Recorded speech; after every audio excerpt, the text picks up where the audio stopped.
Você já se sentiu encurralado pelo próprio Deus?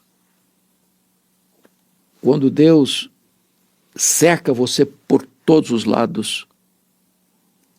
É sobre esse assunto que eu quero conversar com você no podcast desse momento. HDL Podcast está no ar e você é muito bem-vindo. E é um privilégio ter você aqui com a gente. Então, não vai embora não, porque logo depois da vinheta estaremos de volta. O Salmo 139 é uma das pérolas mais belas do Saltério. É um poema que retrata de maneira eloquente, singular, a verdade de que Deus nos cerca por todos os lados. Ele nos encurrala. Estamos debaixo do seu olhar, do seu conhecimento e da sua presença. Por um lado, isso é apavorante, porque o homem não pode fazer nada escondido de Deus. Por outro lado, isso é absolutamente consolador. É saber que você não passa por nenhuma situação da vida sem que Deus esteja aí do seu lado, assistindo você com a sua graça. Deus nos cerca por todos os lados. E este Salmo de Davi vai mostrar isso de maneira prática. Então eu vou ler para esclarecer isso. Dos versos de 1 a 6, Davi descreve a onisciência de Deus.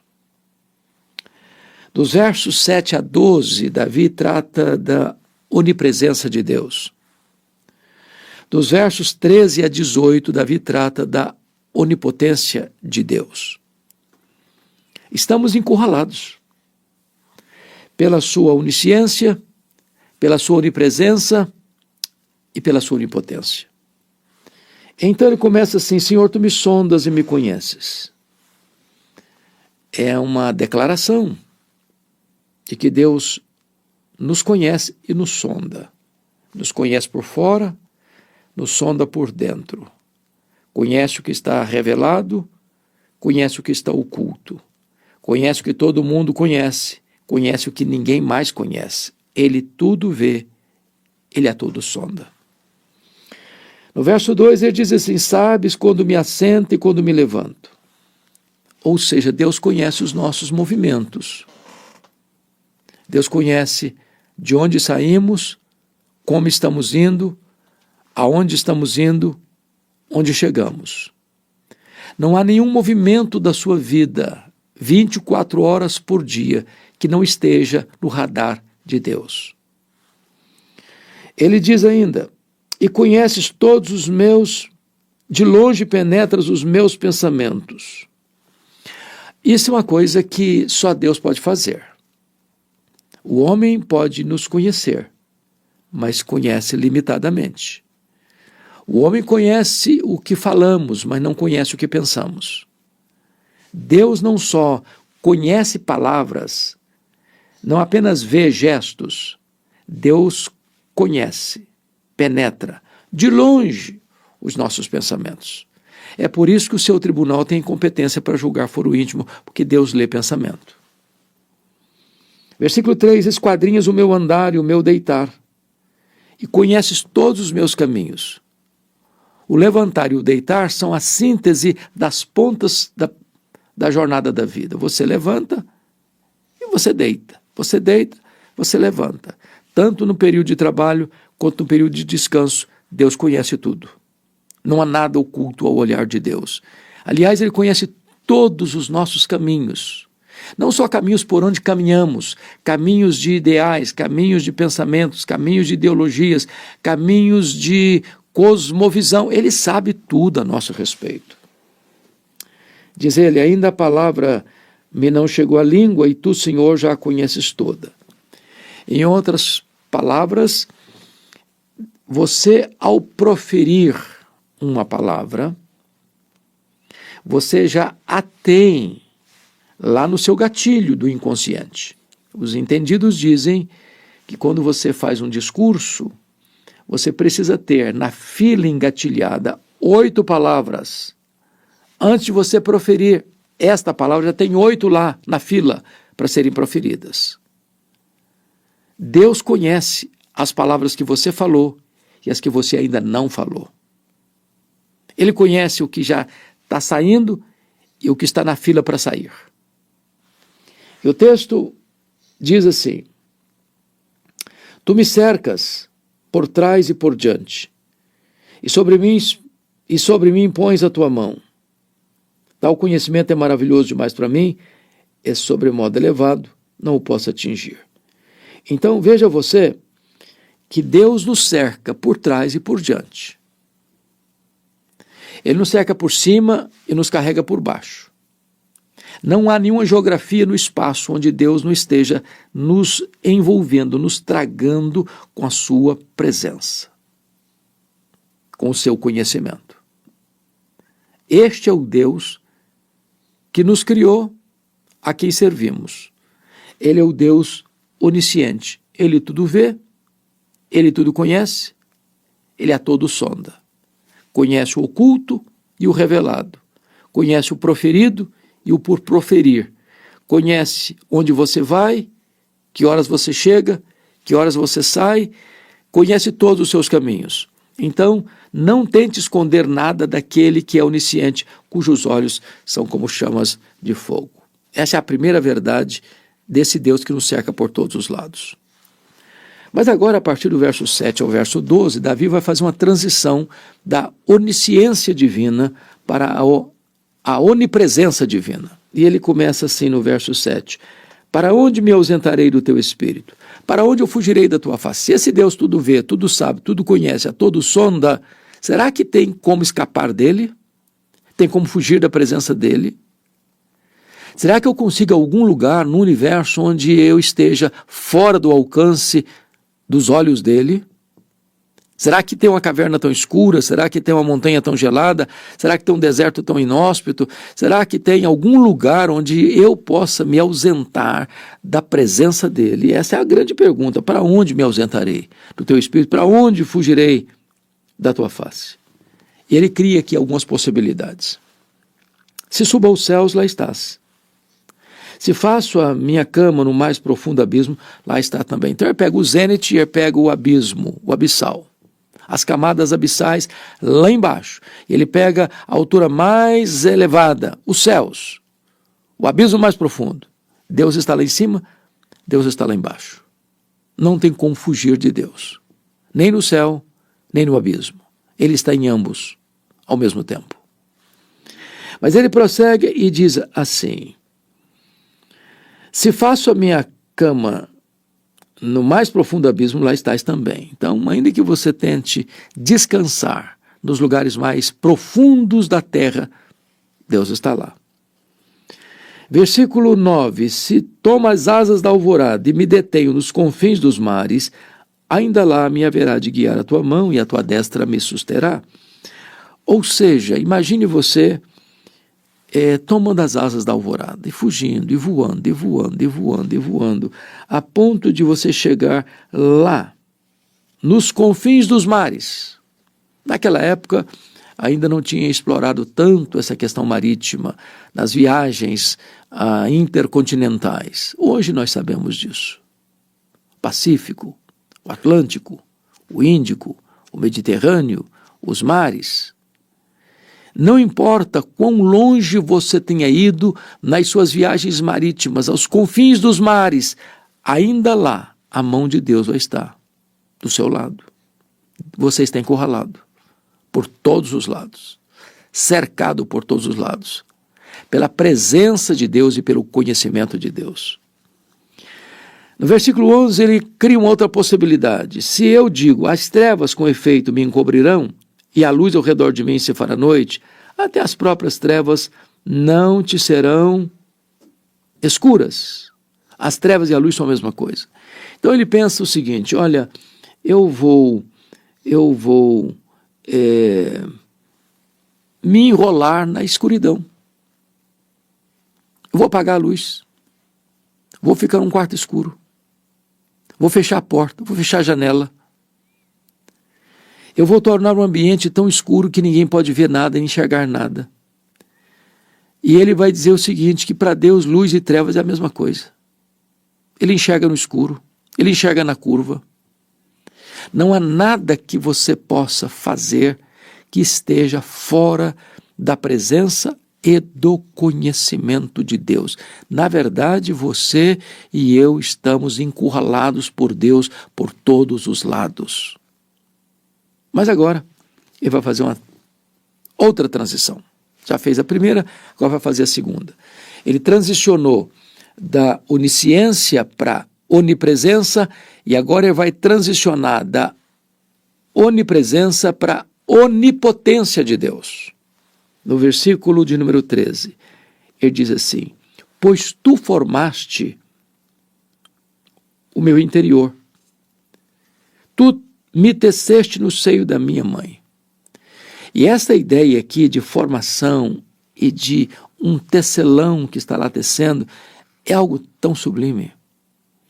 Porque na época de Davi não se tinha todo o avanço da ciência, da biologia, como se tem hoje. Hoje você e eu sabemos que o homem é um ser programado geneticamente. Dr. Marshall Nirenberg, foi prêmio Nobel de Biologia, e ele ganhou esse prêmio em virtude de ter descoberto esse fato de que o homem é um ser programado geneticamente. Que nós temos dentro do nosso corpo mais de 60 trilhões de células vivas, cada uma delas contendo 1,70 m de fita DNA, onde estão gravados e computadorizados todos os nossos dados genéticos.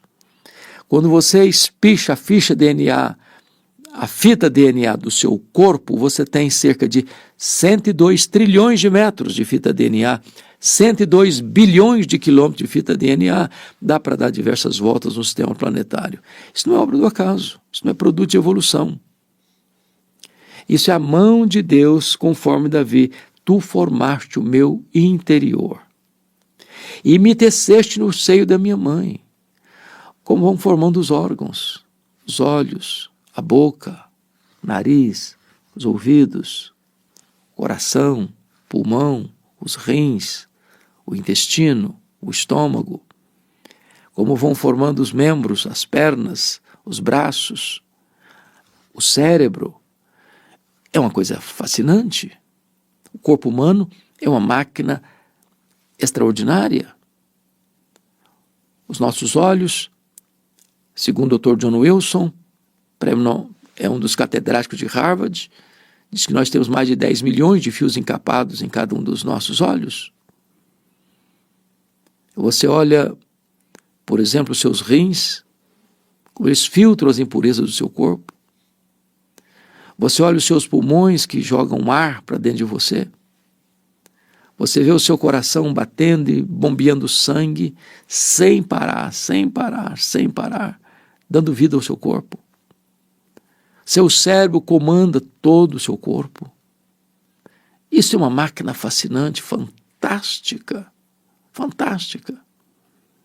Tudo isso foi feito, tecido e entretecido por Deus no ventre da nossa mãe. E ele então, ao dizer isso, ele tem que exclamar: graças te dou, visto que, por modo assombrosamente maravilhoso, me formaste. As tuas obras são admiráveis, e a minha alma o sabe muito bem. Ou seja, Davi compreende que a vida começa lá na concepção.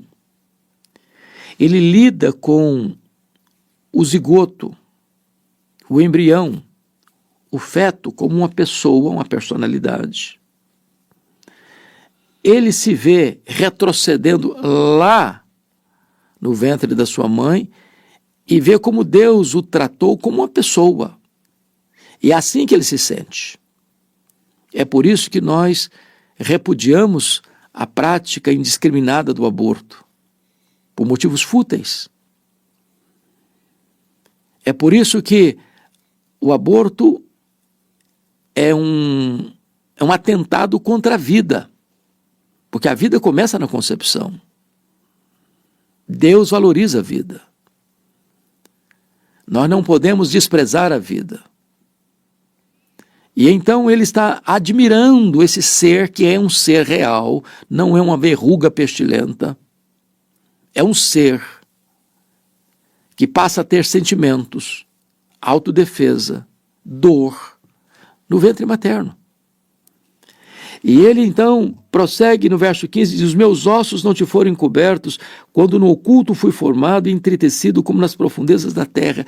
Ele está mostrando como Deus trabalhou esses detalhes de cada membro do nosso corpo, de cada órgão do nosso corpo, cada um com a sua função, cada um com o seu papel, cada um com o seu desempenho, cada um com a sua mutualidade em relação a todos os outros membros, para que nós pudéssemos ter vida, saúde, prazer de viver. Ele diz assim: os teus olhos me viram a substância ainda informe, e no teu livro foram escritos todos os meus dias, cada um deles escrito, determinado, quando nenhum deles ainda havia. Ou seja, Deus nos viu quando nós éramos ainda uma substância informe. Estava lá começando o zigoto. Às vezes uma pintinha assim, como se você pudesse encostar um grafite de um lápis no papel branco, só vem uma pintinha. Ali naquela pintinha está toda a potencialidade da vida. É como você pega uma semente de mostarda, menor das sementes das hortaliças, muito pequenininha, mas ali tem dentro daquela semente pequenininha o potencial de uma planta que cresce, resplandece.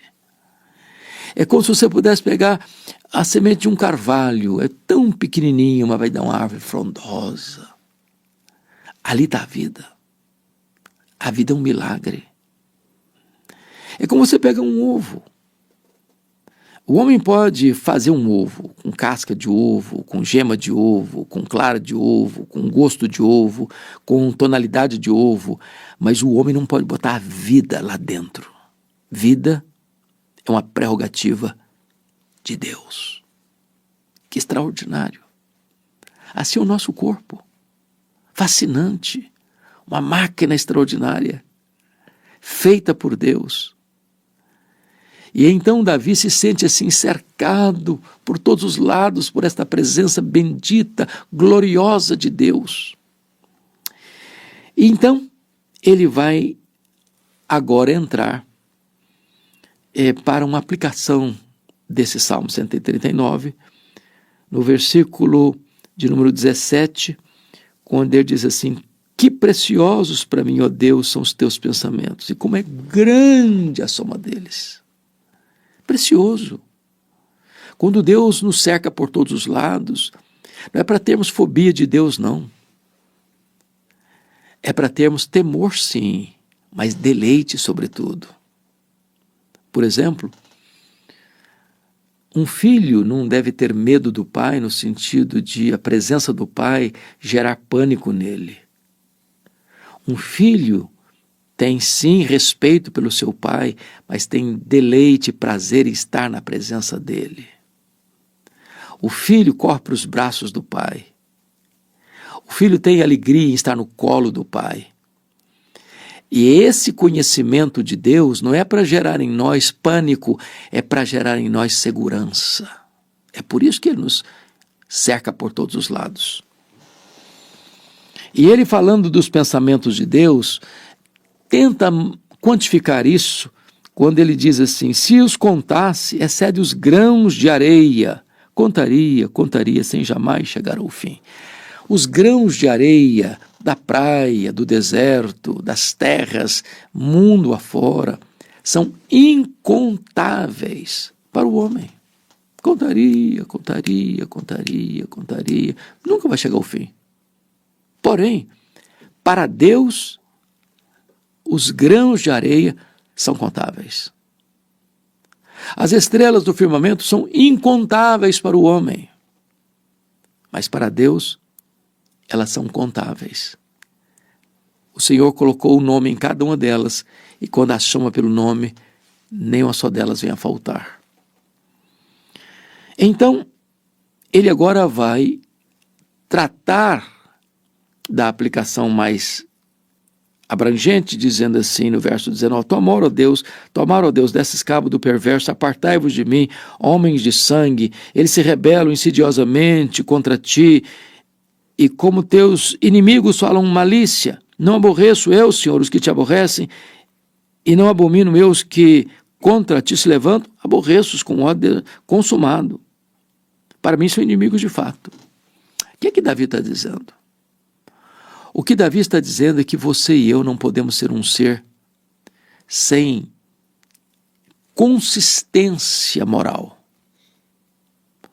Nós não podemos ter a mesma atitude e reação ao perverso e ao piedoso, ao errado e ao certo, às trevas e à luz, à corrupção e à integridade. Uma pessoa que não reage, não resiste, não combate, não enfrenta o mal, a perversidade, a malignidade, a injustiça, a violência, a roubalheira, a criminalidade, sem pulso. Ele é uma pessoa moralmente desqualificada. Precisamos ter dentro de nós esse senso de aprovar o que é certo e reprovar o que é errado, de amar o que é certo e de aborrecer o que é errado. Nós vivemos numa sociedade de inversão de valores, que aplaude o errado e critica o certo, que chama luz de trevas e trevas de luz. Não, Davi não é esse homem. Ele realmente abomina o que entristece o coração de Deus, o que afronta Deus. Não tem na pauta dele, na agenda dele, nenhuma acolhida, nenhuma aceitação. Mas notem como ele encerra esse salmo. Ele poderia olhar de tamanco alto as outras pessoas, o perverso, e condenar a prática delas. É preciso fazer isso, condenar a prática errada do outro, sim. Nós não podemos aceitar o mal, venha de onde vier. Mas ele termina esse salmo voltando para ele, examinando a ele mesmo. Olha como é que ele termina: sonda-me, ó Deus, e conhece o meu coração.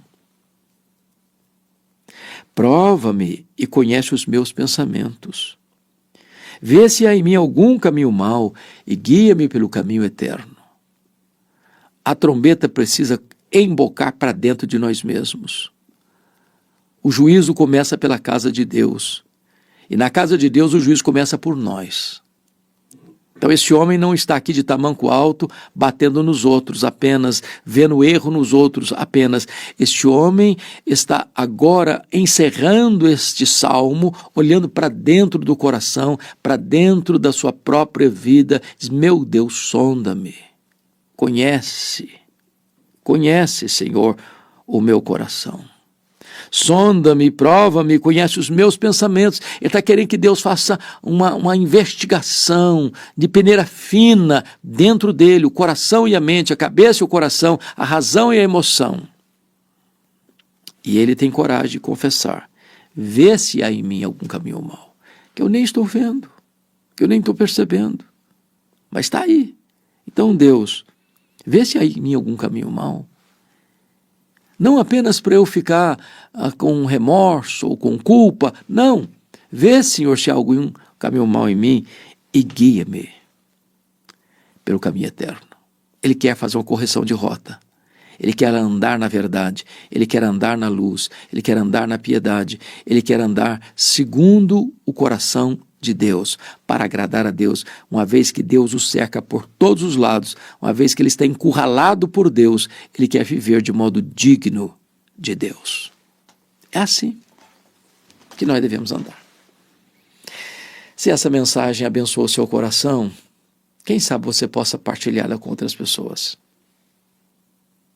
E se você não está inscrito ainda nesse canal, nos ajude, inscreva-se. recomende-o, nos ajude a levar a palavra de Deus para o Brasil e para as nações. Deus abençoe sua vida e até o nosso próximo podcast.